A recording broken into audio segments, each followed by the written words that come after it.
Zee 24 तास एक पाऊल पुढे। सिंचन क्षेत्रातला गैरकारभार उघड करणारे विजय पांढरे यांच्या विरोधात आता अभियंते उतरले आहेत। त्यांची कोंडी करण्याचे प्रयत्न सुरू आहेत। संघटना आणि अधिकारी लॉबीने वेगवेगळ्या बैठकीत त्यांना लक्ष करण्याचा प्रयत्न सुरू केलाय। पाहूयात या प्रकरणाचा आमचे प्रतिनिधी योगेश खरे यांनी घेतलेला हा आढावा।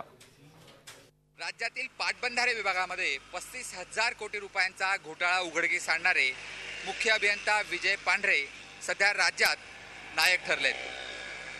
त्यांनी आणलेल्या या घोटाळ्यामुळे सिंचन क्षेत्रातील गैरकारभार उघड झालाय।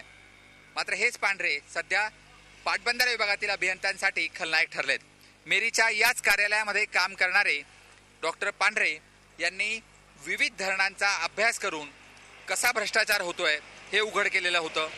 ठेकेदार, अभियंते आणि राजकारणी यांच्या संगनमतानं नागरिकांचा करांचा पैसा कसा लुटला जातोय हेही त्यांनी समोर आणलं होतं। मेंढेगिरी चौकशी समितीच्या अहवालामध्ये त्यांनी मुख्यमंत्र्यांना पत्र पाठवून हा सगळा गैरकारभार थांबवण्याची विनंती केलेली होती आणि या विरोधामध्ये आता सर्व अभियंत्यांनी त्यांच्या विरोधात शड्डू ठोकलेला आहे। औरंगाबाद आणि नाशिकमध्ये झालेल्या बैठकीमध्ये त्यांच्या विरोधात ठराव करण्याचा प्रयत्न झाला। त्यांच्या अहवालामुळे पाटबंधारे विभागाची प्रतिमा मलिन होते असं सांगण्याचाही प्रयत्न झाला आणि त्यामुळेच आता अभियंता आणि विरुद्ध पांढरे असा सामना या ठिकाणी आपल्याला रंगलेला दिसतोय।